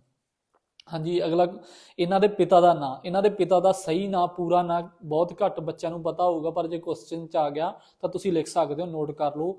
ਸ਼੍ਰੀ ਗੁਰੂ ਨਾਨਕ ਦੇਵ ਜੀ ਦੇ ਪਿਤਾ ਦਾ ਨਾਂ ਮਹਿਤਾ ਕਾਲੀਆ ਦਾਸ ਬੇਦੀ ਸੀ, ਤਾਂ ਇਹ ਬੇਦੀ ਪਰਿਵਾਰ ਨਾਲ ਸੰਬੰਧਿਤ ਸੀਗੇ ਜਿਹੜੇ ਸ਼੍ਰੀ ਗੁਰੂ ਨਾਨਕ ਦੇਵ ਜੀ। ਇਹਨਾਂ ਦਾ ਸਹੀ ਨਾਂ ਮਹਿਤਾ ਕਾਲੀਆ ਦਾਸ ਬੇਦੀ ਸੀ, ਤੇ ਆਮ ਤੌਰ ਤੇ ਸਾਰੀਆਂ ਕਿਤਾਬਾਂ ਦੇ ਵਿੱਚ ਜਿੱਥੇ ਵੀ ਤੁਸੀਂ ਪੜ੍ਹੋਗੇ ਇਹਨਾਂ ਨੂੰ ਮਹਿਤਾ ਕਾਲੂ ਦੇ ਨਾਮ ਨਾਲ ਜਾਣਿਆ ਜਾਂਦਾ ਸੀਗਾ, ਤਾਂ ਲੋਕ ਵੀ ਇਹਨਾਂ ਨੂੰ ਮਹਿਤਾ ਕਾਲੂ ਜੀ ਦੇ ਨਾਮ ਨਾਲ ਕਹਿੰਦੇ ਸੀਗੇ। ਜਾਤੀ ਦੇ ਤੌਰ ਤੇ ਇਹ ਖੱਤਰੀ ਘਰਾਣੇ ਨਾਲ ਸੰਬੰਧਿਤ ਸੀਗੇ। ਇਹ ਗੱਲ ਵੀ ਨੋਟ ਕਰਨ ਵਾਲੀ, ਉੱਥੇ ਪੁੱਛ ਸਕਦੇ ਹੋ ਆਪਸ਼ਨਾਂ ਦੇ ਕੇ ਕਿ ਸ਼੍ਰੀ ਗੁਰੂ ਨਾਨਕ ਦੇਵ ਜੀ ਕਿਸ ਜਾਤੀ ਦੇ ਘਰਾਣੇ ਨਾਲ ਸੰਬੰਧਿਤ ਸੀਗੇ, ਤਾਂ ਉਹ ਖੱਤਰੀ ਜਾਤੀ ਦੇ ਘਰਾਣੇ ਨਾਲ ਸੰਬੰਧਿਤ ਸੀਗੇ। ਉੱਥੋਂ ਦੇ ਮੁਸਲਮਾਨ ਨਵਾਬ ਰਾਏ ਬਲਾਰ ਜੀ ਦੇ ਮੋਦੀਖਾਨੇ ਵਿੱਚ ਖਜ਼ਾਨਚੀ ਸੀਗੇ ਜਿਹੜੇ ਇਹਨਾਂ ਦੇ ਪਿਤਾ ਜੀ ਸੀਗੇ। ਇਹ ਕੁਐਸਚਨ ਵੀ ਆ ਸਕਦੇ ਹੈਗੇ ਕਿ ਇਹਨਾਂ ਦੇ ਜਿਹੜੇ ਪਿਤਾ ਸੀਗੇ ਉਹ ਕੀ ਕੰਮ ਕਰਦੇ ਸੀ, ਤਾਂ ਮੁਸਲਮਾਨ ਨਵਾਬ ਰਾਏ ਬਲਾਰ ਦੇ ਮੋਦੀਖਾਨੇ ਦੇ ਵਿੱਚ ਨੌਕਰੀ ਕਰਦੇ ਸੀਗੇ। ਬਚਪਨ ਤੋਂ ਹੀ ਕਹਿੰਦੇ ਆ ਗੁਰੂ ਨਾਨਕ ਦੇਵ ਜੀ ਮੈਂ ਬਹੁਤ ਚੰਗੇ ਸੀਗੇ, ਤਾਂ ਆਪਾਂ ਕੋਈ ਡਿਟੇਲ 'ਚ ਨਹੀਂ ਬਹੁਤਾ ਮੈਂ ਪੜ੍ਹਾਉਂਦਾ, ਮੇਨ ਚੀਜ਼ਾਂ ਹੀ ਦੱਸੂਗਾ। 7 ਸਾਲ ਦੀ ਉਮਰ 'ਚ ਪਹਿਲਾਂ ਇਹਨਾਂ ਨੂੰ ਪੰਡਤ ਕੋਲੇ ਪੜ੍ਹਨੇ ਭੇਜਿਆ ਗਿਆ, ਫਿਰ 2 ਸਾਲ ਮਗਰੋਂ ਮੁਸਲਮਾਨ ਅਧਿਆਪਕ ਕੋਲੇ ਭੇਜਿਆ, ਤਾਂ ਇਹਨਾਂ ਨੂੰ ਉਰਦੂ ਤੇ ਅਰਬੀ ਦੇ ਗਿਆਨ ਲਈ ਹੋਰ ਵੀ ਕਈਆਂ ਜਣਿਆਂ ਕੋਲੇ ਭੇਜਿਆ ਗਿਆ। ਤਾਂ ਉੱਥੋਂ ਰੱਬੀ ਨੂਰ ਨਾਲ ਭਰੀ ਇੱਕ ਕਵਿਤਾ ਰਚ ਕੇ ਇਹਨਾਂ ਨੇ ਆਪਦੇ ਗੁਰੂਆਂ ਨੂੰ ਵੀ ਇੰਨਾ ਜ਼ਿਆਦਾ ਮਤਲਬ ਹੈਰਾਨ ਕਰ ਦਿੱਤਾ ਸੀਗਾ ਕਿ ਉਹ ਸੋਚਾਂ ਵਿੱਚ ਮਤਲਬ ਉਹ ਕਹਿੰਦੇ ਸੀ ਵੀ ਇਹ ਬੱਚੇ ਨੂੰ ਕੋਈ ਨਹੀਂ ਪੜ੍ਹਾ ਸਕਦਾ, ਇਹ ਤਾਂ ਪਹਿਲਾਂ ਹੀ ਪੜ੍ਹਿਆ ਪੜ੍ਹਾਇਆ ਸਾਰਾ ਕੁਛ, ਤਾਂ ਉਹ ਸਾਰਾ ਦਿਨ ਮਤਲਬ ਆਪਦੀ ਭਗਤੀ 'ਚ ਲਈ ਰਹਿੰਦੇ ਸੀ। ਅੱਗੇ ਗੱਲ ਕਰਦੇ ਆਂਗੇ ਕਿ ਇਹਨਾਂ ਨੂੰ ਇੱਕ ਵਾਰੀ ਜਿਵੇਂ ਕਿਹਾ ਜਾਂਦਾ ਹੈ ਪਸ਼ੂ ਚਰਾਉਣ ਲਈ ਵੀ ਖੇਤਾਂ 'ਚ ਭੇਜਤਾ ਸੀ, ਜਿਹੜਾ ਕਿ ਹੋਰ ਕਿਸੇ ਦੇ ਖੇਤਾਂ 'ਚ ਇਹਨਾਂ ਦੇ ਪਸ਼ੂ ਵੜ ਗਏ ਸੀ, ਤਾਂ ਉੱਥੇ ਖਬਰ ਸੁਣ ਕੇ ਜਿਹੜੇ ਉਹ ਖੇਤਾਂ ਦੇ ਮਾਲਕ ਸੀ ਉਹਨਾਂ ਨੇ ਇਹਨਾਂ ਨੂੰ ਮਤਲਬ ਉਹ ਕਰਤਾ ਸੀ। ਇਹ ਕੁਐਸਚਨ ਵੀ ਆ ਸਕਦੇ ਆ ਕਿ ਪਸ਼ੂ ਚਰਾਉਣ ਲਈ ਕਿਹੜੇ ਗੁਰੂ ਸਾਹਿਬਾਨ ਨੇ ਸਭ ਤੋਂ ਵੱਧ ਜਾਂ ਸਭ ਤੋਂ ਪਹਿਲਾਂ ਪਸ਼ੂ ਚਰਾਏ, ਤਾਂ ਉਹ ਸ਼੍ਰੀ ਗੁਰੂ ਨਾਨਕ ਦੇਵ ਜੀ ਦੀ ਆਪਸ਼ਨ ਉੱਥੇ ਸਹੀ ਹੋਊਗੀ। ਤਾਂ ਕਿਸਾਨ ਨਾਲ ਲੜਾਈ ਹੋਣ ਤੋਂ ਬਾਅਦ ਇਹਨਾਂ ਨੇ ਉਹ ਕੰਮ ਵੀ ਛੱਡਤਾ ਸੀਗਾ। ਇਹਨਾਂ ਦੇ ਪਿਤਾ ਨੇ ਇਹਨਾਂ ਨੂੰ ਵਪਾਰ ਕਰਨ ਲਈ ਕੁਝ ਪੈਸੇ ਦਿੱਤੇ ਸੀਗੇ, ਤਾਂ ਉਹ ਜਿਹੜੇ ਪੈਸੇ ਸੀਗੇ ਉਹਨਾਂ ਦਾ ਇਹ ਜਿਹੜੇ ਗਰੀਬਾਂ ਦੇ ਸਾਧੂ ਸੰਤਾਂ ਨੂੰ ਲੰਗਰ ਵੰਡਿਆ ਸੀ, ਉਹ ਕਿਹਾ ਜਾਂਦਾ ਹੈ ਕਿ 20 ਰੁਪਏ ਦਿੱਤੇ ਸੀਗੇ। ਤਾਂ ਉਹ 20 ਰੁਪਏ ਦਾ ਇਹ ਵੀ ਕੁਐਸਚਨ ਆ ਸਕਦਾ ਵੀ ਕਿਹੜੇ ਗੁਰੂ ਸਾਹਿਬਾਨ ਨੇ 20 ਰੁਪਏ ਵਿੱਚ ਸਾਧੂ ਸੰਤਾਂ ਨੂੰ ਲੰਗਰ ਛਕਾਤਾ ਸੀ ਗਰੀਬਾਂ ਨੂੰ, ਤਾਂ ਉੱਥੇ ਸ੍ਰੀ ਗੁਰੂ ਨਾਨਕ ਦੇਵ ਜੀ ਦੀ ਆਪਸ਼ਨ ਆਊਗੀ। ਹਾਂਜੀ, ਅੱਗੇ ਨਾਲ ਨਾਲ ਨੋਟ ਕਰੀ ਚਲੋ, ਇਹ ਨਾ ਹੋਵੇ ਜਾਂ ਜਿਹੜਾ ਇਹਨੂੰ ਸੇਵ ਕਰ ਲਓ, ਡਾਊਨਲੋਡ ਕਰ ਲਓ, ਰਿਕਾਰਡ ਕਰ ਲਓ, ਆਪਦੇ ਦੋਸਤਾਂ ਨਾਲ ਵੀ ਸ਼ੇਅਰ ਕਰ ਲਓ। ਅਸੀਂ ਮੇਨ ਚੀਜ਼ਾਂ ਹੀ ਕਰਾਵਾਂਗੇ। ਸ੍ਰੀ ਗੁਰੂ ਨਾਨਕ ਦੇਵ ਜੀ ਦਾ ਇੱਕ ਵਾਰੀ ਸਾਡਾ ਲੈਕਚਰ ਸੁਣ ਲਿਆ ਤੁਸੀਂ, ਮੈਂ ਗਾਰੰਟੀ ਕਰਦਾ ਤੁਸੀਂ ਦੁਬਾਰਾ ਭੁੱਲੋਗੇ ਨਹੀਂਗੇ। ਜਿੱਥੇ ਮਰਜ਼ੀ ਜੋ ਮਰਜ਼ੀ ਜਾ ਕੇ ਉਹ ਕਰ ਲਿਓ। ਉਸ ਤੋਂ ਬਾਅਦ ਇਹਨਾਂ ਦੀ ਮਾਤਾ ਜੀ ਦਾ ਨਾਮ ਤ੍ਰਿਪਤਾ ਦੇਵੀ ਸੀਗਾਗਾ। ਤਾਂ ਇਹਨਾਂ ਨੂੰ ਮਤਲਬ ਬਾਅਦ 'ਚ ਇਹਨਾਂ ਦੇ ਮਾਤਾ ਪਿਤਾ ਨੇ ਜਦੋਂ ਵੇਖਿਆ ਵੀ ਇਹਨਾਂ ਦਾ ਕੋਈ ਧਿਆਨ ਨਹੀਂ ਗਾ ਆਪਣਾ ਪੜ੍ਹਾਈ ਵੱਲ ਨਾ ਕੰਮਾਂ ਵੱਲ, ਤਾਂ ਉਹਨਾਂ ਨੇ ਇਹਨਾਂ ਦਾ ਵਿਆਹ ਕਰ ਦਿੱਤਾ। ਜਿਹੜਾ ਵਿਆਹ ਕੀਤਾ ਗਿਆ, ਜਿਹੜੇ ਪੱਖੋਕੇ ਪਿੰਡ ਸੀਗਾ ਬਟਾਲਾ ਦੇ ਨੇੜੇ ਤੇੜੇ ਪੱਖੋਕੇ ਪਿੰਡ ਦੇ ਖਜ਼ਾਨਚੀ ਸੀਗੇ ਮੂਲ ਚੰਦ ਦੀ ਸਪੁੱਤਰੀ ਸੁਲੱਖਣੀ ਜੀ ਨਾਲ ਕਰ ਦਿੱਤਾ ਸੀਗਾ। ਇਸ ਚੀਜ਼ਾਂ ਨੋਟ ਕਰ ਲਿਓ ਕਿ ਸ੍ਰੀ ਗੁਰੂ ਨਾਨਕ ਦੇਵ ਜੀ ਕਿੱਥੇ ਵਿਆਹੇ ਸਨ, ਤਾਂ ਉਹ ਬਟਾਲਾ ਵਿਖੇ ਵਿਆਹੇ ਹੋਏ ਸੀਗੇ। ਪੱਖੋਕੇ ਪਿੰਡ ਬਟਾਲਾ ਦੇ ਕੋਲੇ ਸੀਗਾ ਪੱਖੋਕੇ ਪਿੰਡ, ਉੱਥੋਂ ਦਾ ਖਜ਼ਾਨਚੀ ਸੀਗੇ ਮੂਲ ਚੰਦ ਜੀ, ਉਹਨਾਂ ਦੀ ਸਪੁੱਤਰੀ ਨਾਲ ਵਿਆਹ ਹੋਇਆ ਸੀ, ਬੀਬੀ ਸੁਲੱਖਣੀ ਜੀ ਨਾਲ। ਵਿਆਹ ਮਗਰੋਂ ਇਹਨਾਂ ਦੇ ਘਰ 2 ਪੁੱਤਰਾਂ ਨੇ ਜਨਮ ਲਿਆ, ਜਿਨ੍ਹਾਂ ਨੂੰ ਸ਼੍ਰੀ ਚੰਦ ਤੇ ਲక్ష్ਮੀ ਦਾਸ ਕਿਹਾ ਜਾਂਦਾ। ਇਹ ਵੀ ਇੱਕ ਕੁਐਸਚਨ ਬਹੁਤ ਵਧੀਆ ਕਿ ਸ੍ਰੀ ਗੁਰੂ ਨਾਨਕ ਦੇਵ ਜੀ ਦੇ ਪੁੱਤਰਾਂ ਦਾ ਨਾਮ ਕੀ ਸੀ, ਤਾਂ ਉਹ ਸੀ ਸ਼੍ਰੀ ਚੰਦ ਤੇ ਲక్ష్ਮੀ ਦਾਸ। ਨਾਲ ਅਗਰ ਕੁਝ ਅਸੀਂ ਗਲਤ ਬੋਲਦੇ ਹਾਂ ਜਾਂ ਕੋਈ ਕਿਸੇ ਦੇ ਸੁਝਾਅ ਆਉਣ, ਤਾਂ ਉਹ ਥੱਲੇ ਕਮੈਂਟ ਕਰਕੇ ਦੱਸ ਵੀ ਸਕਦੇ ਹੈਗੇ ਵੀ ਸਾਡੇ ਆਹ ਸੁਝਾਅ ਆ ਗਏ ਜਾਂ ਵੀਡੀਓ ਵਧੀਆ ਲੱਗਦੀਆਂ, ਤਾਂ ਉਹ ਥੱਲੇ ਕਮੈਂਟ ਵੀ ਕਰ ਸਕਦੇ ਹੈਗੇ। ਨਾਲ ਅਸੀਂ ਕੁਐਸਚਨ ਵੀ ਬਾਅਦ 'ਚ ਅਖੀਰ ਤੇ ਜਾ ਕੇ ਕੁਝ ਕੁਐਸਚਨ ਵੀ ਤਿਆਰ ਕੀਤੇ ਹੋਏ, ਉਹਨਾਂ ਦੇ ਆਨਸਰ ਵੀ ਪੁੱਛਾਂਗੇ। ਤੇ ਆਬਜੈਕਟਿਵ ਟਾਈਪ ਜੋ ਕੁਐਸਚਨ ਹੋਣਗੇ, ਉਹਨਾਂ ਦੀਆਂ ਆਪਸ਼ਨ ਤੁਸੀਂ ਦੱਸਣੀਆਂ ਹੋਣਗੀਆਂ, ਉਹਨਾਂ ਬਾਰੇ ਵੀ ਆਪਾਂ ਲਾਸਟ ਤੇ ਹਰੇਕ ਜਿਹੜਾ ਲੈਕਚਰ ਹੋਇਆ ਕਰੂਗਾ ਆਪਣਾ, ਉਹਦੇ ਲਾਸਟ ਤੇ ਡਿਸਕਸ ਕਰਿਆ ਕਰਾਂਗੇ। ਹਾਂਜੀ, ਅੱਗੇ ਕਰਦੇ ਹਾਂ ਗੱਲ। ਬਾਬਾ ਨਾਨਕ ਜੀ ਦੀ ਭੈਣ ਸੀਗੀ ਜਿਹੜੀ, ਉਹਦਾ ਨਾਮ ਨਾਨਕੀ ਸੀ, ਤੇ ਜੀਜਾ ਜੈ ਰਾਮ। ਤਾਂ ਇਹਨਾਂ ਦੇ ਜਿਹੜੇ ਜੀਜਾ ਜੀ ਦਾ ਨਾਮ ਸੀ ਉਹ ਜੈ ਰਾਮ ਸੀ। ਤੇ ਇਹਨਾਂ ਨੇ ਜਦੋਂ ਸਾਰੇ ਕੰਮਕਾਰ ਛੱਡਤੇ, ਤਾਂ ਜਿਹੜੇ ਉਹ ਸੀ ਇਹਨਾਂ ਦੇ ਜੀਜਾ ਜੀ ਸੀ ਜੈ ਰਾਮ, ਇਹਨਾਂ ਨੂੰ ਸੁਲਤਾਨਪੁਰ ਲੈ ਗਏ। ਸੁਲਤਾਨਪੁਰ ਜਾ ਕੇ ਦੌਲਤ ਖਾਨ ਦੇ ਮੋਦੀ ਖਾਨੇ ਵਿੱਚ ਰਖਵਾਲਾ ਰਖਾ ਦਿੱਤਾ। ਤਾਂ ਇਹ ਵੀ ਆਪਸ਼ਨ ਆ ਸਕਦੀ ਆ ਵੀ ਇਹਨਾਂ ਨੇ ਕਾਹਦੀ ਨੌਕਰੀ ਸਭ ਤੋਂ ਪਹਿਲਾਂ ਕੀਤੀ ਸੀ ਸ੍ਰੀ ਗੁਰੂ ਨਾਨਕ ਦੇਵ ਜੀ ਨੇ, ਤਾਂ ਨਵਾਬ ਦੌਲਤ ਖਾਨ ਦੇ ਮੋਦੀ ਖਾਨੇ ਵਿੱਚ ਰਖਵਾਲੇ ਵਜੋਂ ਸੀਗਾ। ਇਹਨਾਂ ਨੇ ਉੱਥੇ ਮਨ ਲਾ ਕੇ ਕੰਮ ਕੀਤਾ ਜਦੋਂ, ਤੇ ਉੱਥੇ ਮਾਲਕ ਦਾ ਦਿਲ ਜਿੱਤ ਲਿਆ। ਸੁਲਤਾਨਪੁਰ ਵਿੱਚ ਹੀ ਕਹਿੰਦੇ ਇਹਨਾਂ ਦੀ ਇੱਕ ਮੁਲਾਕਾਤ ਭਾਈ ਮਰਦਾਨਾ ਜੀ ਨਾਲ ਹੋਈ, ਉਹੀ ਫਿਰ ਅਖੀਰ ਤੱਕ ਇਹਨਾਂ ਦੇ ਨਾਲ ਹੀ ਰਹੇ। ਭਾਈ ਇੱਥੇ ਵੀ ਇੱਕ ਕੁਐਸਚਨ ਬਣ ਸਕਦਾ ਕਿ ਭਾਈ ਮਰਦਾਨਾ ਜੀ ਦੀ ਆਪ ਨਾਲ ਮੁਲਾਕਾਤ ਕਿੱਥੇ ਹੋਈ, ਤਾਂ ਸੁਲਤਾਨਪੁਰ ਵਿਖੇ ਹੋਈ ਸੀਗੀ। ਤਾਂ ਇਹਨਾਂ ਨੇ ਇਕੱਠੇ ਭੋਜਨ ਛਕਦੇ ਲੋਕਾਂ ਨੂੰ ਸਹੀ ਤੇ ਸਧਾਰਨ ਜੀਵਨ ਜਿਉਣ ਦਾ ਉਪਦੇਸ਼ ਵੀ ਦਿੱਤਾ ਗਾ। ਇੱਥੋਂ ਹੀ ਇੱਕ ਦਿਨ ਗੁਰੂ ਸਾਹਿਬ ਸੀਗੇ ਜਿਹੜੇ ਵੇਈ ਨਦੀ ਵਿੱਚ ਇਸ਼ਨਾਨ ਕਰਦੇ ਲੋਪ ਹੋ ਗਏ। ਤਾਂ ਇਹ ਵੀ ਕੁਐਸਚਨ ਆ ਸਕਦੇ ਹੈਗੇ। ਤਾਂ ਵੇਈ ਨਦੀ ਦੇ ਵਿੱਚ ਇਹਨਾਂ ਨੇ ਲੁਪਤ ਹੋਣ ਪਿੱਛੋਂ ਜਦੋਂ ਇਹ ਬਾਹਰ ਆਏ, ਤਾਂ ਰੱਬ ਦੇ ਨਾਮ ਨੂੰ ਪ੍ਰਚਾਰ ਕਰਨ ਦਾ ਸੁਨੇਹਾ ਦਿੱਤਾ। ਗੁਰੂ ਸਾਹਿਬਾਨ ਦੇ ਪ੍ਰਗਟ ਹੋਣ ਪਿੱਛੋਂ ਇਹਨਾਂ ਨੇ ਇੱਕ ਵਿਚਾਰ ਦਿੱਤਾ ਸੀਗਾ, ਉਹ ਵਿਚਾਰ ਸੀ ਕੋਈ ਹਿੰਦੂ ਜਾਂ ਮੁਸਲਮਾਨ ਨਹੀਂ ਦਾ ਉਪਦੇਸ਼ ਦਿੱਤਾ, ਜਿਹੜਾ ਕਿ ਸਾਰੇ ਸੰਸਾਰ ਦੇ ਵਿੱਚ ਮਸ਼ਹੂਰ ਹੋ ਗਿਆ ਸੀਗਾ। ਇਹਨਾਂ ਨੇ ਉਹ ਚਾਰੇ ਦਿਸ਼ਾਵਾਂ ਸੀਗੀਆਂ ਜਿਹੜੀਆਂ ਆਪਣੀਆਂ ਉੱਤਰ, ਦੱਖਣ, ਪੂਰਬ, ਪੱਛਮ, ਇਹਨਾਂ ਦਿਸ਼ਾਵਾਂ ਦੇ ਵਿੱਚ 4 ਵੱਖ-ਵੱਖ ਤਰ੍ਹਾਂ ਦੀਆਂ ਉਦਾਸੀਆਂ ਕੀਤੀਆਂ। ਤਾਂ ਇਹ ਵੀ ਕੁਐਸਚਨ ਆ ਸਕਦਾ ਕਿ ਕਿਸ ਗੁਰੂ ਸਾਹਿਬਾਨ ਨੇ ਉਦਾਸੀਆਂ ਕੀਤੀਆਂ, ਤਾਂ ਇੱਥੇ ਸ੍ਰੀ ਗੁਰੂ ਨਾਨਕ ਦੇਵ ਜੀ ਦਾ ਆਊਗਾ। ਜਦੋਂ ਉਦਾਸੀਆਂ ਤੋਂ ਵਾਪਸ ਮੁੜੇ, ਲਗਭਗ 20 ਸਾਲ ਇਹਨਾਂ ਨੇ ਲਾਤੇ ਸੀਗੇ ਆਪਣੇ ਉਦਾਸੀਆਂ ਦੇ ਵਿੱਚ, ਤਾਂ ਵਾਪਸ ਪੰਜਾਬ ਆ ਜਾਂਦੇ ਆ। ਤਾਂ ਪੰਜਾਬ ਆ ਕੇ ਇਹਨਾਂ ਨੇ ਸਭ ਤੋਂ ਪਹਿਲਾਂ ਨੇ ਕਰਤਾਰਪੁਰ ਸ਼ਹਿਰ ਵਸਾਇਆ, ਲਾਹੌਰ ਪਾਕਿਸਤਾਨ ਦੇ ਵਿੱਚ ਕਰਤਾਰਪੁਰ ਨਾਂ ਦਾ ਪਿੰਡ ਵਸਾਇਆ, ਜੋ ਰਾਵੀ ਦਰਿਆ ਦੇ ਕੰਢੇ ਉੱਤੇ ਸੀਗਾ। ਇਹ ਪੁੱਛ ਸਕਦੇ ਵੀ ਕਰਤਾਰਪੁਰ ਆ ਜਿਹੜਾ ਕਿਹੜੀ ਨਦੀ ਦੇ ਜਾਂ ਦਰਿਆ ਦੇ ਕੰਢੇ ਸੀ, ਤਾਂ ਉਹ ਰਾਵੀ ਨਦੀ ਦੇ ਕੰਢੇ ਗੁਰੂ ਸਾਹਿਬਾਨ ਨੇ ਉਦਾਸੀਆਂ ਕਰਨ ਤੋਂ ਬਾਅਦ ਜਦੋਂ ਪੰਜਾਬ ਆਏ, ਤਾਂ ਲਾਹੌਰ ਪਾਕਿਸਤਾਨ ਦੇ ਵਿੱਚ ਕਰਤਾਰਪੁਰ ਨਾਂ ਦਾ ਸ਼ਹਿਰ ਮਤਲਬ ਵਸਾਇਆ। ਇੱਥੇ ਹੀ ਇਹਨਾਂ ਨੇ ਆਪਦੇ ਅੰਤਿਮ ਸਾਲ ਜਿਹੜੇ ਬਤੀਤ ਕੀਤੇ ਸੀ ਕਰਤਾਰਪੁਰ ਵਿਖੇ। ਇਹ ਕੁਐਸਚਨ ਵੀ ਆਮ ਆਉਂਦਾ ਰਿਹਾ ਗਾ, ਅਸੀਂ ਵੇਖਿਆ ਗਾ ਵੀ ਅੰਤਿਮ ਸਾਲ ਸ੍ਰੀ ਗੁਰੂ ਨਾਨਕ ਦੇਵ ਜੀ ਨੇ ਕਿੱਥੇ ਬਤੀਤ ਕੀਤੇ, ਤਾਂ ਉਹਨਾਂ ਨੇ ਕਰਤਾਰਪੁਰ ਦੇ ਵਿੱਚ ਕੀਤੇ ਸੀ। ਇੱਥੇ ਹੀ ਉਹਨਾਂ ਨੇ, ਅਗਲਾ ਬਹੁਤ ਇੰਪੋਰਟੈਂਟ ਗੱਲ ਆ, ਇੱਥੇ ਹੀ ਉਹਨਾਂ ਨੇ ਲੰਗਰ ਪ੍ਰਥਾ ਕਿ ਬਿਨਾਂ ਕਿਸੇ ਜਾਤੀ ਦੇ ਭੇਦਭਾਵ ਦੇ ਸਾਰੇ ਇੱਕੋ ਪੰਗਤ 'ਚ ਬੈਠ ਕੇ ਲੰਗਰ ਛਕਣਗੇ, ਤਾਂ ਉਹਨਾਂ ਨੇ ਲੰਗਰ ਪ੍ਰਥਾ ਦੀ ਜਿਹੜੀ ਸ਼ੁਰੂਆਤ ਸੀ ਉਹ ਵੀ ਕਰਤਾਰਪੁਰ ਸਾਹਿਬ ਵਿਖੇ ਕੀਤੀ ਸੀਗੀ। ਇਹਨਾਂ ਨੇ ਹੁਣ ਅੱਗੇ ਇਹਨਾਂ ਦੀਆਂ ਰਚਨਾਵਾਂ, ਸ੍ਰੀ ਗੁਰੂ ਨਾਨਕ ਦੇਵ ਜੀ ਦੀਆਂ ਰਚਨਾਵਾਂ ਬਾਰੇ ਗੱਲਬਾਤ ਕਰਦੇ ਹਾਂ। ਤਾਂ ਇਹਨਾਂ ਨੇ 974 ਮੰਤਰਾਂ ਦੀ ਰਚਨਾ ਕੀਤੀ ਹੈਗੀ। ਜਿਵੇਂ ਇਹਨਾਂ ਦੇ ਗੁਰਬਾਣੀ ਆਪਣੇ ਸ੍ਰੀ ਗੁਰੂ ਗ੍ਰੰਥ ਸਾਹਿਬ, ਉਹਦੇ ਵਿੱਚ ਬਾਣੀ ਬਹੁਤ ਵੱਡੀ ਮਾਤਰਾ ਹੈ ਦਰਜ ਆ, ਜਿਹਦੇ ਵਿੱਚੋਂ ਜਪਜੀ ਸਾਹਿਬ, ਆਸਾ ਦੀ ਵਾਰ, 12 ਮਾਹ, ਸਿੱਧ ਗੋਸ਼ਟ ਤੇ ਓਂਕਾਰ ਰਚਨਾਵਾਂ ਇਹਨਾਂ ਦੀਆਂ ਮੁੱਖ ਰਚਨਾਵਾਂ ਵਿੱਚੋਂ ਗਿਣੀਆਂ ਜਾਂਦੀਆਂ।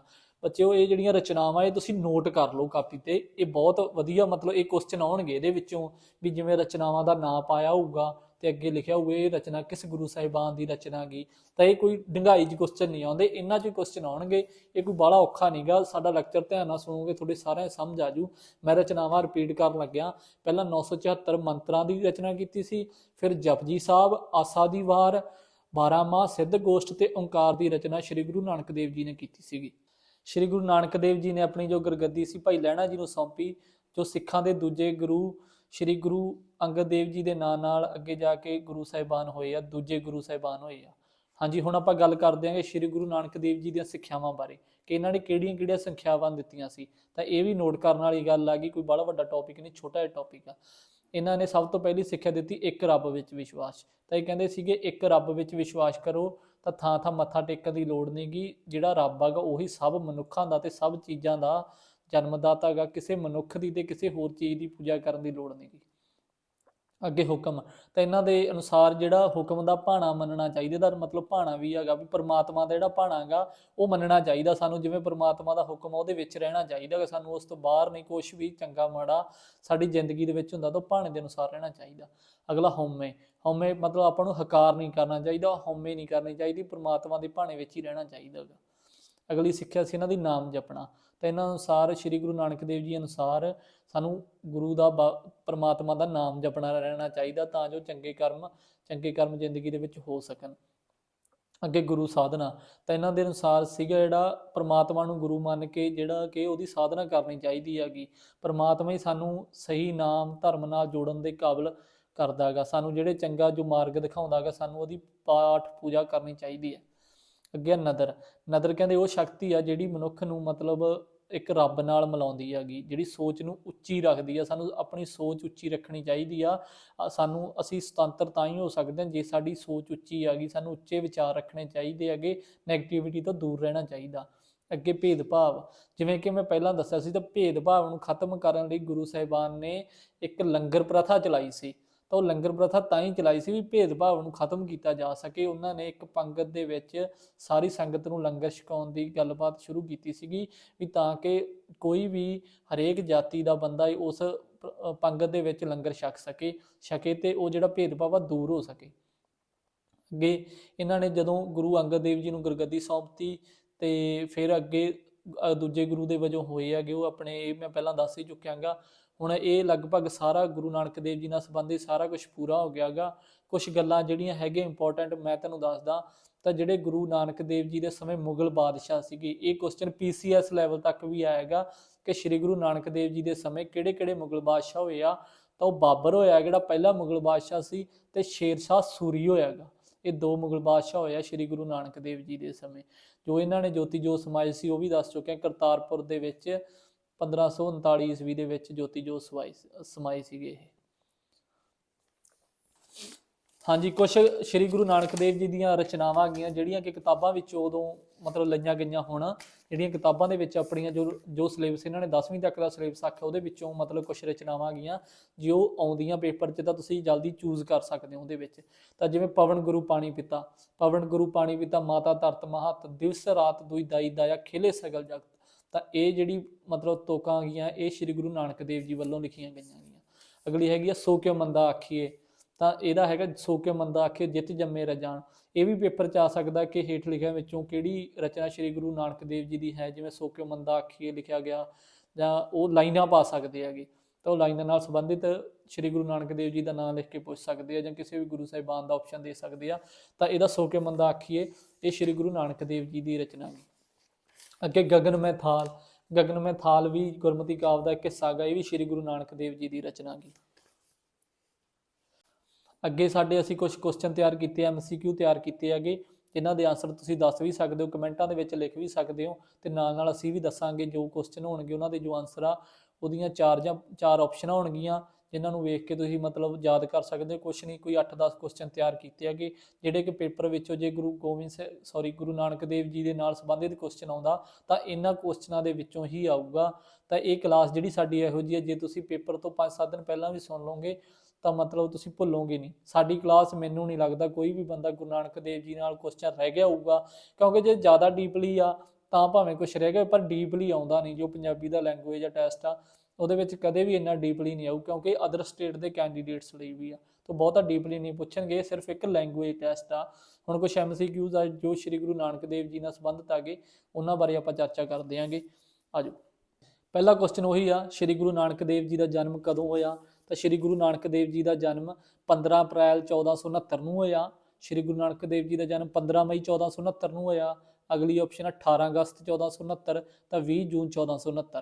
ਤਾਂ ਕੁਝ ਬੱਚੇ ਇੱਥੇ ਕਮੈਂਟਾਂ 'ਚ ਦੱਸਣਗੇ ਕਿ ਸਾਰੇ ਇਹਨਾਂ ਦੀ ਰੀਅਲ ਤਰੀਕ ਨਹੀਂ ਜਾਂ ਕੁਝ ਵੀ ਡਿਟੇਲ ਹੈ ਨਹੀਂ ਗੀ। ਇਹ ਸਭ ਨੂੰ ਪਤਾ ਕਿ ਸ਼੍ਰੀ ਗੁਰੂ ਨਾਨਕ ਦੇਵ ਜੀ ਨਾਲ ਸੰਬੰਧਿਤ ਜਨਮ ਤਰੀਕ ਬਾਰੇ ਵੱਖ-ਵੱਖ ਵਿਚਾਰ ਬਣੇ ਆ, ਕੋਈ ਕਦੋਂ ਕਹਿੰਦਾ, ਪਰ ਇਹਦਾ ਕਾਗਜ਼ਾਂ ਦੇ ਵਿੱਚ ਤਾਂ ਇੱਕ ਮਤਲਬ ਜੋ ਅਸੀਂ ਪੜ੍ਹਾਈ ਦੇ ਵਜੋਂ ਤਾਂ ਸਾਨੂੰ ਪੜ੍ਹਨਾ ਪੈਣਾ ਹੀ ਆ, ਜੋ ਹੈਗਾ ਵੀ ਅਸੀਂ ਮਤਲਬ ਕੀ ਪੜ੍ਹਨਾ ਗਾ ਉਹਦੇ ਨਾਲ ਸੰਬੰਧਿਤ ਹੈਗਾ। ਤਾਂ ਜਿਹੜਾ ਮੇਨ ਹੈਗਾ 15 ਅਪ੍ਰੈਲ 1469 ਈਸਵੀ ਨੂੰ, ਨੋਟ ਕਰ ਲਓ ਇਹ 15 ਅਪ੍ਰੈਲ 1469 ਈਸਵੀ ਨੂੰ ਸ਼੍ਰੀ ਗੁਰੂ ਨਾਨਕ ਦੇਵ ਜੀ ਦਾ ਜੋ ਜਨਮ ਆ ਉਹ ਹੋਇਆ ਸੀਗਾ। ਇਹ ਸਾਨੂੰ ਪੇਪਰਾਂ ਵਜੋਂ ਇਹ ਚੀਜ਼ ਯਾਦ ਕਰਨੀ ਹੋਈ ਪੈਣੀ ਹੈ, ਇਸ ਚੀਜ਼ ਦਾ ਹੱਲ ਨਹੀਂ। ਬਹੁਤੇ ਆਖਣਗੇ ਸਰ ਪਤਾ ਨਹੀਂ ਜਾਂ ਇਹ ਕਿਤੇ ਰਿਟਨ ਕਿੱਥੇ ਆ ਦਿਖਾਓ, ਤਾਂ ਰਿਟਨ ਨਹੀਂ, ਇਹ ਚਾਹੇ ਕਿਸੇ ਗੌਰਮੈਂਟ ਨੇ ਕਿਤਾਬਾਂ ਛਾਪੀਆਂ ਜਾਂ ਕਿਸੇ ਨੇ ਵੀ ਕਿਤਾਬਾਂ ਦੇ ਵਿੱਚ ਦੱਸਤਾ ਤਾਂ ਯਾਦ ਕਰਨਾ ਹੀ ਪੈਣਾ। ਜੇ ਕੁਐਸਚਨ ਪੇਪਰ 'ਚ ਆ ਗਿਆ ਤਾਂ ਤੁਸੀਂ ਕਿੱਥੋਂ ਲਿਖੋਗੇ? ਉੱਥੇ ਕਿਹੜਾ ਤੁਸੀਂ ਐਂ ਕਹਿ ਦਿਓਗੇ ਵੀ ਇਹ ਡਿਟੇਲ 'ਚ ਸਾਨੂੰ ਕਿਸੇ ਨੇ ਰਿਐਲਿਟੀ 'ਚ ਤਾਂ ਪਤਾ ਹੀ ਨਹੀਂਗਾ ਗੁਰੂ ਨਾਨਕ ਦੇਵ ਜੀ ਦਾ ਜਨਮ ਕਦੋਂ ਹੋਇਆ ਜਾਂ ਇਹ ਸਭ ਝੂਠ ਆ, ਤਾਂ ਉੱਥੇ ਆਪਾਂ ਨੂੰ ਤਰੀਕ ਲਿਖਣੀ ਪੈਣੀ ਆ। ਤਾਂ ਉਹ ਤਰੀਕ ਆ 15 ਅਪ੍ਰੈਲ 1469 ਈਸਵੀ। ਤਾਂ ਅਗਲਾ ਕੁਐਸਚਨ ਆ, ਸ਼੍ਰੀ ਗੁਰੂ ਨਾਨਕ ਦੇਵ ਜੀ ਕਿਸ ਘਰਾਣੇ ਨਾਲ ਸੰਬੰਧਿਤ ਸੀ? ਆ ਗਿਆ, ਉਸ ਸਮੇਂ ਬਹੁਤ ਜਾਤਾਂ ਪਾਤਾਂ ਸੀਗੀਆਂ, ਠੀਕ ਆ, ਜਿਵੇਂ ਬ੍ਰਾਹਮਣ ਸੀ, ਸ਼ੂਦਰ, ਵੈਸ਼, ਹੋਰ ਬਹੁਤ ਜਾਤਾਂ। ਸਿੱਖ ਧਰਮ ਦੀ ਸ਼ੁਰੂਆਤ ਚਲੋ ਇਹਨਾਂ ਨੇ ਕੀਤੀ ਹੈ ਸ਼੍ਰੀ ਗੁਰੂ ਨਾਨਕ ਦੇਵ ਜੀ ਨੇ। ਤਾਂ ਉਸ ਸੰਬੰਧੀ ਇੱਕ ਕੁਐਸਚਨ ਆ ਗਿਆ ਕਿ ਸ਼੍ਰੀ ਗੁਰੂ ਨਾਨਕ ਦੇਵ ਜੀ ਕਿਸ ਘਰਾਣੇ ਨਾਲ ਸੰਬੰਧਿਤ ਸੀ? ਆਪਸ਼ਨ ਆ ਗਈਆਂ ਵੈਸ਼, ਸ਼ੂਦਰ, ਬ੍ਰਾਹਮਣ, ਖੱਤਰੀ। ਤੇ ਇਹਦਾ ਸਹੀ ਆਨਸਰ ਆ ਖੱਤਰੀ। ਸ਼੍ਰੀ ਗੁਰੂ ਨਾਨਕ ਦੇਵ ਜੀ ਖੱਤਰੀ ਘਰਾਣੇ ਨਾਲ ਸੰਬੰਧਿਤ ਸੀਗੇ। ਅਗਲਾ ਕੁਐਸਚਨ ਆ, ਕਿਹੜੀ ਬਾਣੀ ਸ਼੍ਰੀ ਗੁਰੂ ਨਾਨਕ ਦੇਵ ਜੀ ਦੀ ਨਹੀਂ ਹੈ? ਮਤਲਬ ਹੇਠਾਂ ਦਿੱਤੇ ਕੁਐਸਚਨ ਆ ਸਕਦਾ ਹੈ, ਕਈ ਵਾਰ PCS ਲੈਵਲ ਤੱਕ ਦੇ ਕੁਐਸਚਨਾਂ ਤੱਕ ਵੀ ਇਹ ਆਇਆ ਕਿ 4 ਆਪਸ਼ਨਾਂ ਦਿੱਤੀਆਂ ਹੁੰਦੀਆਂ ਵੀ ਕਿਹੜੀ ਬਾਣੀ ਸ਼੍ਰੀ ਗੁਰੂ ਨਾਨਕ ਦੇਵ ਜੀ ਦੀ ਹੈ ਜਾਂ ਸ਼੍ਰੀ ਗੁਰੂ ਨਾਨਕ ਦੇਵ ਜੀ ਦੀ ਨਹੀਂ ਹੈ। ਇਸੇ ਲਈ ਬਾਣੀਆਂ ਨਾਲ ਸੰਬੰਧਿਤ ਕੁਐਸਚਨ ਸਭ ਤੋਂ ਵੱਧ ਆਉਂਦੇ ਹੈਗੇ। ਤਾਂ ਇਹਦਾ ਪਹਿਲੀ ਆਪਸ਼ਨ ਹੈ ਜਪਜੀ ਸਾਹਿਬ, ਆਸਾ ਦੀ ਵਾਰ, ਬਾਰਾਂਮਾਹ, ਆਨੰਦ ਸਾਹਿਬ। ਬੱਚੋ ਸਭ ਤੋਂ ਪਹਿਲਾਂ ਨਾ ਕੁਐਸਚਨ ਤੁਸੀਂ ਧਿਆਨ ਨਾਲ ਪੜ੍ਹਨਾ। ਉੱਥੇ ਬਹੁਤੇ ਬੱਚੇ ਕੀ ਹੁੰਦੇ ਹੈਗੇ, ਜਿਵੇਂ ਹੁਣ ਇਹ ਕੁਐਸਚਨ ਹੈ ਕਿਹੜੀ ਬਾਣੀ ਸ਼੍ਰੀ ਗੁਰੂ ਨਾਨਕ ਦੇਵ ਜੀ ਦੀ ਨਹੀਂ ਹੈ, ਤਾਂ ਇਹ ਪੜ੍ਹਦੇ ਨਹੀਂ ਵੀ ਨਹੀਂ ਹੈ, ਉਹ ਕੀ ਪੜ੍ਹਦੇ ਆ ਬਾਣੀ ਹੈ। ਉਹ ਸੋਚ ਲੈਂਦੇ ਆ ਵੀ ਇਹ ਕੁਐਸਚਨ ਇੱਕੋ ਜਿਹੇ ਬਾਤੇ ਆ ਗਈ ਤਾਂ ਕਿਵੇਂ ਕਰੀਏ। ਤਾਂ ਉੱਥੇ ਨਹੀਂ ਸ਼ਬਦ ਕੁਐਸਚਨ ਧਿਆਨ ਨਾਲ ਪੜ੍ਹੋਗੇ। ਜੇ ਧਿਆਨ ਨਾਲ ਨਾ ਪੜ੍ਹੋਗੇ ਤਾਂ 1 ਨੰਬਰ ਉੱਡ ਜਾਣਾ, 1 ਉੱਧਰੋਂ ਜਾਊਗਾ, 0.25 ਉੱਧਰੋਂ ਜਾਣਗੇ, ਮਤਲਬ 1.25 ਨੰਬਰ ਤੁਹਾਡਾ ਉੱਡ ਜਾਣਾਗਾ, ਠੀਕ ਆ। ਤੇ ਨਹੀਂ ਤੁਹਾਡੇ 1 ਨੰਬਰ ਉਹ ਆਊਗਾ, 1.25 ਨੰਬਰ ਤੁਹਾਡਾ ਉਹਨਾਂ ਵੱਧ ਜਾਣਾਗਾ 1 ਨੰਬਰ ਆਉਣ ਦਾ। ਤਾਂ ਇਹਦਾ ਸਹੀ ਆਨਸਰ ਹੈਗਾ ਜਿਹੜੀ ਆਨੰਦ ਸਾਹਿਬ ਆ ਸ਼੍ਰੀ ਗੁਰੂ ਨਾਨਕ ਦੇਵ ਜੀ ਦੀ ਨਹੀਂ ਹੈ। ਉਹਨਾਂ ਨੇ ਜਪਜੀ ਸਾਹਿਬ, ਆਸਾ ਦੀ ਵਾਰ ਤੇ ਬਾਰਾਂਮਾਹ ਦੀ ਰਚਨਾ ਕੀਤੀ ਹੈਗੀ। ਅਗਲਾ ਕੁਐਸਚਨ ਹੈ, ਸ਼੍ਰੀ ਗੁਰੂ ਨਾਨਕ ਦੇਵ ਜੀ ਨੇ ਕਿਹੜੀ ਪ੍ਰਥਾ ਦੀ ਸ਼ੁਰੂਆਤ ਕੀਤੀ? ਇਹ ਪਹਿਲਾਂ ਵੀ ਡਿਟੇਲ 'ਚ ਦੱਸਿਆ ਗਿਆ ਕਿ ਕਿਹੜੀ ਪ੍ਰਥਾ ਦੀ ਸ਼ੁਰੂਆਤ ਕੀਤੀ। ਇਹਦਾ ਆਪਸ਼ਨ ਆ ਗਿਆ ਲੰਗਰ ਪ੍ਰਥਾ, ਮਸੰਦ ਪ੍ਰਥਾ, ਦਸਵੰਧ ਕੱਢਣਾ ਤੇ ਮੰਜੀ ਪ੍ਰਥਾ। ਇਹ ਜਿਵੇਂ ਸਭ ਨੂੰ ਪਤਾ ਹੀ ਹੈ ਕਿ ਲੰਗਰ ਪ੍ਰਥਾ ਦੀ ਸ਼ੁਰੂਆਤ ਕੀਤੀ ਸੀ ਜਾਤ ਪਾਤ ਦੀ ਭਾਵਨਾ ਨੂੰ ਦੂਰ ਕਰਨ ਲਈ, ਕਿ ਪੰਗਤ 'ਚ ਬੈਠ ਕੇ ਸਾਰੇ ਜਾਣੇ ਇੱਕੋ ਬਰਾਬਰ ਦੇ ਧਰਮ ਮੰਨ ਕੇ ਜਾਂ ਜਾਤ ਮੰਨ ਕੇ ਇੱਕੋ ਪੰਗਤ 'ਚ ਬੈਠ ਕੇ ਲੰਗਰ ਛਕਣਗੇ। ਤਾਂ ਇਹ ਸਹੀ ਆਨਸਰ ਹੈਗਾ ਲੰਗਰ ਪ੍ਰਥਾ, ਇਹ ਪਹਿਲਾ। ਅਗਲਾ ਕੁਐਸਚਨ ਹੈ, ਸ਼੍ਰੀ ਗੁਰੂ ਨਾਨਕ ਦੇਵ ਜੀ ਨੂੰ ਕਿਹੜੇ ਮੁਗਲ ਬਾਦਸ਼ਾਹ ਨੇ ਗ੍ਰਿਫਤਾਰ ਕੀਤਾ ਸੀ? ਆਹ ਕੁਐਸਚਨ ਬਹੁਤ ਇੰਪੋਰਟੈਂਟ ਆ। ਇਹ ਕੁਐਸਚਨ ਵੀ ਕਈ ਵਾਰ ਪੇਪਰਾਂ 'ਚ ਆਇਆ, ਕਿਉਂਕਿ ਉਦੋਂ ਕਿਹਾ ਜਾਂਦਾ ਹੈ ਕਿ ਸ਼੍ਰੀ ਗੁਰੂ ਨਾਨਕ ਦੇਵ ਜੀ ਨੂੰ ਚੱਕੀ ਵੀ ਫਸਾਈ ਗਈ ਸੀ, ਕਿਉਂਕਿ ਉਸ ਟਾਈਮ ਦੇ ਜਿਹੜੇ ਮੁਗਲ ਬਾਦਸ਼ਾਹ ਸੀਗਾ ਉਹਨੂੰ ਪਤਾ ਨਹੀਂ ਸੀ ਵੀ ਇਹ ਕਿੱਡੀ ਮਹਾਨ ਸ਼ਖਸੀਅਤ ਆ। ਜਦੋਂ ਉਹਨੂੰ ਪਤਾ ਲੱਗਾ ਤਾਂ ਉਹਨਾਂ ਨੇ ਬਾਅਦ 'ਚ ਰਿਹਾ ਵੀ ਕਰ ਦਿੱਤੇ ਸੀ। ਤਾਂ ਉਹਦੀਆਂ ਆਪਸ਼ਨ ਹੈਗੀਆਂ ਅਕਬਰ, ਬਾਬਰ, ਸ਼ਾਹਜਹਾਂ ਤੇ ਹਮਾਯੂ। ਤਾਂ ਉਹ ਸੀ ਬਾਬਰ। ਬਾਬਰ ਨੇ, ਕਿਉਂਕਿ 2 ਹੀ ਗੁਰੂ ਸਾਹਿਬਾਨਾਂ ਟਾਈਮ ਹੋਇਆਗਾ, ਰਿਪੀਟ ਹੋ ਰਿਹਾ ਅਗਰ ਮੈਂ ਰਿਪੀਟ ਕਰ ਰਿਹਾ, ਇੱਕ ਤਾਂ ਸ਼ੇਰ ਸ਼ਾਹ ਸੂਰੀ ਸੀਗਾ ਤੇ ਇੱਕ ਸੀਗਾ ਆਪਣੇ ਬਾਬਰ। ਤਾਂ ਦੋਵਾਂ ਦੀ ਸੀ, ਤਾਂ ਇਹਦੇ ਵਿੱਚ ਆਪਸ਼ਨ ਆਊਗੀ ਬਾਬਰ ਨੇ ਇਹਨਾਂ ਨੂੰ ਗ੍ਰਿਫਤਾਰ ਕਰਕੇ ਭੁਲੇਖੇ ਨਾਲ ਲੈ ਗਿਆ ਸੀਗਾ ਸ਼੍ਰੀ ਗੁਰੂ ਨਾਨਕ। ਅੱਗੇ ਅਗਲਾ ਕੁਐਸਚਨ ਆ, ਸ਼੍ਰੀ ਗੁਰੂ ਨਾਨਕ ਦੇਵ ਜੀ ਨੇ ਹੇਠ ਲਿਖਿਆਂ ਵਿੱਚੋਂ ਕਿਹੜੀ ਸਿੱਖਿਆ ਨਹੀਂ ਹੈ? ਵੀ ਮਤਲਬ ਕਿਹੜੀ ਸਿੱਖਿਆ ਨਹੀਂ ਦਿੱਤੀ ਆ? ਵੇਖੋ ਫੇਰ ਨਹੀਂ ਆ ਗਿਆ। ਜੇ ਸਿੱਖਿਆ ਦਿੱਤੀ ਹੈ ਤਾਂ ਹੋਰ ਆਪਸ਼ਨ ਆਉਣੀ ਹੈ, ਸਿੱਖਿਆ ਨਹੀਂ ਹੈ ਤਾਂ ਅੱਗੇ ਇਹਦੀਆਂ ਆਪਸ਼ਨ ਆ ਗਈਆਂ ਹੁਕਮ, ਹੁਕਮ ਕਰਨ ਬਾਰੇ ਕਿਹਾ ਸੀ ਵੀ ਹੁਕਮ ਦਾ ਮੰਨਣਾ ਚਾਹੀਦਾ ਹੈ, ਹਾਂ ਬਿਲਕੁਲ ਆਖਿਆ ਸੀ ਇਹ। ਹਉਮੈ, ਤਾਂ ਹਉਮੈ ਵੀ ਆਖਿਆ ਸੀ ਸ਼੍ਰੀ ਗੁਰੂ ਨਾਨਕ ਦੇਵ ਜੀ ਨੇ ਵੀ ਹਉਮੈ ਸਾਨੂੰ ਨਹੀਂ ਰੱਖਣਾ ਚਾਹੀਦਾਗਾ, ਸਾਨੂੰ ਆਪਦਾ ਹੰਕਾਰ ਨਹੀਂ ਕਰਨਾ ਚਾਹੀਦਾ ਕਿਸੇ ਵੀ ਚੀਜ਼ ਦਾ। ਅੱਗੇ ਨਦਰ, ਵੀ ਪਰਮਾਤਮਾ ਦੇ ਭਾਣੇ ਵਿੱਚ ਰਹਿਣਾ ਚਾਹੀਦਾ ਹੈ, ਕੋਈ ਰੱਬੀ ਸ਼ਕਤੀ ਦੀ ਮੰਨਤਾ ਕਰਨੀ ਚਾਹੀਦੀ ਹੈ ਕਿ ਰੱਬ ਹੈਗਾਗਾ। ਅੱਗੇ ਹੈਗਾਗਾ ਜਾਤੀਵਾਦ ਦੀ ਭਾਵਨਾ ਰੱਖਣਾ। ਤਾਂ ਇਹ ਜਾਤੀਵਾਦ ਨੂੰ ਰੋਕਣ ਲਈ ਤਾਂ ਉਹਨਾਂ ਨੇ ਲੰਗਰ ਪ੍ਰਥਾ ਦੀ ਸ਼ੁਰੂਆਤ ਕੀਤੀ ਸੀ। ਤਾਂ ਇਹਦਾ ਆਨਸਰ ਆਊਗਾ ਜਾਤੀਵਾਦ ਦੀ ਭਾਵਨਾ ਰੱਖਣਾ ਵੀ ਸ਼੍ਰੀ ਗੁਰੂ ਨਾਨਕ ਦੇਵ ਜੀ ਦੀ ਸਿੱਖਿਆ ਦੇ ਵਿੱਚ ਨਹੀਂ ਸੀ। ਅਗਲਾ ਕੁਐਸਚਨ ਵੀ ਬਹੁਤ ਇੰਪੋਰਟੈਂਟ ਹੈਗਾ, ਇਹ ਵੀ ਆਉਣ ਦੀ ਸੰਭਾਵਨਾ ਰਹਿੰਦੀ ਹੈਗੀ ਕਿ ਭਾਈ ਮਰਦਾਨਾ ਜੀ ਨਾਲ ਸ੍ਰੀ ਗੁਰੂ ਨਾਨਕ ਦੇਵ ਜੀ ਦੀ ਮੁਲਾਕਾਤ ਕਿੱਥੇ ਹੋਈ। ਤਾਂ ਇਹਦੀਆਂ ਆਪਸ਼ਨ ਹੈਗੀਆਂ ਕੀਰਤਪੁਰ, ਸੁਲਤਾਨਪੁਰ, ਤਲਵੰਡੀ, ਹਰਿਦੁਆਰ। ਤੇ ਇਹਦਾ ਸਹੀ ਆਨਸਰ ਆ ਸੁਲਤਾਨਪੁਰ, ਕਿਉਂਕਿ ਜਦੋਂ ਉਹ ਉੱਥੇ ਮੋਦੀਖਾਨੇ ਦੇ ਵਿੱਚ ਨੌਕਰੀ ਕਰਦੇ ਸੀ ਤਾਂ ਉੱਥੇ ਸ੍ਰੀ ਗੁਰੂ ਨਾਨਕ ਦੇਵ ਜੀ ਦੀ ਜਿਹੜੀ ਹੈਗੀ ਮੁਲਾਕਾਤ ਉਹ ਭਾਈ ਮਰਦਾਨਾ ਜੀ ਨਾਲ ਹੋਈ ਸੀ। ਅਗਲਾ ਕੁਐਸਚਨ ਆ ਜਿਹੜਾ ਇਹ ਕੁਐਸਚਨ ਅਗਲਾ ਗਾ, ਇਹ ਮਾਸਟਰ ਕੇਡਰ 'ਚ ਵੀ ਕਈ ਵਾਰ ਆਇਆ ਤੇ ਇਹ ਮਤਲਬ UPSC ਦੇ ਪੇਪਰਾਂ 'ਚ ਵੀ ਕਈ ਵਾਰ ਇਹ ਰਿਪੀਟ ਹੋਇਆਗਾ ਕੁਐਸਚਨ, ਕਿਉਂਕਿ ਡੀਪਲੀ ਆ ਥੋੜਾ ਜਿਹੜਾ ਅਗਲਾ ਕੁਐਸਚਨ ਆ। ਤਾਂ ਅਗਲਾ ਕੁਐਸਚਨ ਹੈਗਾ ਸ਼੍ਰੀ ਗੁਰੂ ਨਾਨਕ ਦੇਵ ਜੀ ਦੇ ਕਿੰਨੇ ਮੰਤਰਾਂ ਦੀ ਰਚਨਾ ਕੀਤੀ ਸੀ। ਤਾਂ ਉਹਨਾਂ ਨੇ ਕਿੰਨੇ ਮੰਤਰਾਂ ਦੀ ਕੀਤੀ ਸੀ। ਆਪਸ਼ਨ ਆ 974, 976, 978, 984। ਤਾਂ ਸ਼੍ਰੀ ਗੁਰੂ ਨਾਨਕ ਦੇਵ ਜੀ ਨੇ 974 ਜਿਹੜੇ ਸੀ ਮੰਤਰਾਂ ਦੀ ਰਚਨਾ ਕੀਤੀ ਸੀਗੀ। ਅਗਲਾ ਕੁਐਸਚਨ ਹੈਗਾ ਜੀ ਸ਼੍ਰੀ ਗੁਰੂ ਨਾਨਕ ਦੇਵ ਜੀ ਨੂੰ ਗਿਆਨ ਦੀ ਪ੍ਰਾਪਤੀ ਕਿੱਥੇ ਹੋਈ। ਤਾਂ ਅੱਗੇ ਆਪਸ਼ਨਾਂ ਹੈਗੀਆਂ ਵੇਈ ਨਦੀ, ਰਾਵੀ ਨਦੀ, ਸਤਲੁਜ ਨਦੀ ਤੇ ਵਿਆਸ। ਤੇ ਇਹਦਾ ਸਹੀ ਆਨਸਰ ਹੈਗਾ ਗਾ ਵੇਈ ਨਦੀ ਵਿੱਚ ਗੁਰੂ ਸਾਹਿਬ ਨੂੰ ਸਹੀ ਗਿਆਨ ਦੀ ਪ੍ਰਾਪਤੀ ਹੋਈ ਸੀਗੀ। ਅਸੀਂ ਥੱਲੇ ਟੈਲੀਗ੍ਰਾਮ ਦਾ ਲਿੰਕ ਸੈਂਡ ਕੀਤਾ ਹੋਇਆ, ਇਹਨੂੰ ਫੋਲੋ ਕਰ ਲਓ, ਇਹਦੇ ਵਿੱਚ ਐਡ ਹੋ ਜਾਣ। ਤੇ ਹੋਰ ਵੀ ਸਾਡੇ ਮਤਲਬ ਜਿਵੇਂ ਅਸੀਂ ਗਾ ਫੇਸਬੁੱਕ ਦਾ ਵੀ ਸਟਾਰਟ ਕਰ ਰਹੇ ਹਾਂਗੇ ਤੇ ਗਰੁੱਪ ਵੀ ਸਟਾਰਟ ਕਰ ਰਹੇ ਹਾਂਗੇ। ਜੇ ਅਗਰ ਤੁਹਾਨੂੰ ਚੰਗੀ ਲੱਗਦੀ ਹੈ ਵੀਡੀਓ ਕਮੈਂਟ ਕਰੋ, ਵੱਧ ਤੋਂ ਵੱਧ ਆਪਦੇ ਦੋਸਤਾਂ ਨਾਲ ਸ਼ੇਅਰ ਕਰੋ। ਜੋ CBSE ਦੇ ਸਟੂਡੈਂਟ ਆ ਮੇਨ ਉਹਨਾਂ ਲਈ ਹੁੰਦਾ ਗਾ, ਜਾਂ ਜਿਹੜੇ ਪੰਜਾਬ ਤੋਂ ਅਦਰ ਸਟੇਟਾਂ ਦੇ ਸਟੂਡੈਂਟ ਆ ਗਏ ਜਿਵੇਂ ਹਰਿਆਣਾ, ਰਾਜਸਥਾਨ, ਉਹਨਾਂ ਨੂੰ ਪੰਜਾਬੀ ਦੀ ਦਿੱਕਤ ਹੁੰਦੀ ਹੈਗੀ ਤਾਂ ਉਹ ਸਾਡੇ ਨਾਲ ਪਰਸਨਲ ਡਿਸਕਸ ਕਰ ਸਕਦੇ ਆ। ਵੈਸੇ ਤਾਂ ਇਹ ਕਲਾਸਾਂ ਫ੍ਰੀ ਹੈਗੀਆਂ, ਕਿਸੇ ਦਾ ਕੋਈ ਮਤਲਬ ਤੁਸੀਂ ਫ੍ਰੀ ਤਿਆਰੀ ਕਰ ਸਕਦੇ ਹੋ। ਅਸੀਂ ਲਿਮਟਿਡ ਜਿਹਾ ਕੰਮ ਹੀ ਕਰਾਉਣੇ ਆਂਗੇ, ਕੋਈ ਇਹ ਨਹੀਂਗਾ ਵੀ ਅਸੀਂ ਡਿਟੇਲ 'ਚ ਜਾਂ ਬਾਹਲਾ ਤੁਹਾਨੂੰ ਉਲਝਣਾ 'ਚ ਪਾਈ ਰੱਖਾਂਗੇ। ਲਿਮਟਿਡ ਜਾ ਕੇ ਤੁਸੀਂ ਇਹਦੇ 'ਚੋਂ ਯਾਦ ਕਰੋਗੇ, ਉਮੀਦ ਕਰਦੇ ਹਾਂ ਤੁਹਾਡੇ 50 ਨਹੀਂ 80-85 ਨੰਬਰਾਂ ਦੇ ਆਸ-ਪਾਸ ਆਸਾਨੀ ਨਾਲ ਨੰਬਰ ਆ ਜਾਣਗੇ। ਤਾਂ ਸਾਡੇ ਨਾਲ ਤੁਸੀਂ ਕੰਟੈਕਟ ਵੀ ਕਰ ਸਕਦੇ ਹੋ। ਸਾਡੇ ਚੈਨਲ ਆ ਜੋ ਸਾਡਾ ਟੈਲੀਗ੍ਰਾਮ ਦਾ ਚੈਨਲ ਆਗਾ, ਉਹਦੇ ਵਿੱਚ ਵੀ ਤੁਸੀਂ ਪੰਜਾਬ ਸਟੱਡੀ GK ਸਰਚ ਕਰਕੇ ਥੱਲੇ ਲਿੰਕ ਵੀ ਦੇਵਾਂਗੇ ਅਸੀਂ ਡਿਸਕ੍ਰਿਪਸ਼ਨ ਦੇ ਵਿੱਚ, ਤਾਂ ਉਹਦੇ ਵਿੱਚ ਐਡ ਹੋ ਸਕਦੇ ਹੋਗੇ। ਉਮੀਦ ਕਰਦੇ ਤੁਹਾਨੂੰ ਲੈਕਚਰ ਸ਼੍ਰੀ ਗੁਰੂ ਨਾਨਕ ਦੇਵ ਜੀ ਨਾਲ ਸੰਬੰਧਿਤ ਪੂਰਾ ਯਾਦ ਹੋ ਗਿਆ ਹੋਊਗਾ, ਤੁਸੀਂ ਨੋਟ ਕਰ ਲਿਆ ਹੋਣਾਗਾ। ਮੈਨੂੰ ਲੱਗਦਾ ਸਾਰੇ 15-16 ਕੁਐਸਚਨ ਬਣੇ ਹੋਣਗੇ, ਕੋਈ ਜ਼ਿਆਦਾ ਨਹੀਂ ਗੇ, ਤੇ ਯਾਦ ਕਰ ਹੀ ਸਕਦੇ, ਕਿਉਂਕਿ ਅਗਰ ਤੁਸੀਂ ਜੇ ਟੈਸਟ ਦੇ ਕੰਪੀਟੀਟਿਵ ਐਗਜ਼ਾਮ ਦੇ ਸਕਦੇ ਹੋਗੇ ਤਾਂ ਇਹ ਵੀ ਕੋਈ ਬਾਹਲੀ ਵੱਡੀ ਗੱਲ ਨਹੀਂ ਗੀ ਵੀ ਯਾਦ ਕਰਨਾ। ਉਮੀਦ ਕਰਦਾ ਤੁਹਾਨੂੰ ਲੈਕਚਰ ਚੰਗਾ ਲੱਗੂਗਾ। ਅਗਲਾ ਜਿਹੜਾ ਗੁਰਮਤਿ ਕਾਵਿ ਦਾ ਦੂਜਾ ਗੁਰੂ ਅਮਰਦਾਸ ਜੀ ਹੈਗੇ, ਉਹਨਾਂ ਬਾਰੇ ਅਸੀਂ ਅਗਲੇ ਲੈਕਚਰ ਦੇ ਵਿੱਚ ਚਰਚਾ ਕਰਾਂਗੇ। ਉਹਦੇ ਲਈ ਬਣੇ ਰਹਿਣ ਲਈ ਸਾਡੇ ਚੈਨਲ ਨੂੰ ਸਬਸਕ੍ਰਾਈਬ ਕਰੋ, ਨੋਟੀਫਿਕੇਸ਼ਨ ਆਨ ਕਰ ਲਓ, ਤੇ ਬਹੁਤ ਜਲਦੀ ਅਸੀਂ ਦੂਜੀ ਕਲਾਸ ਲੈ ਕੇ ਆਵਾਂਗੇ। ਧੰਨਵਾਦ।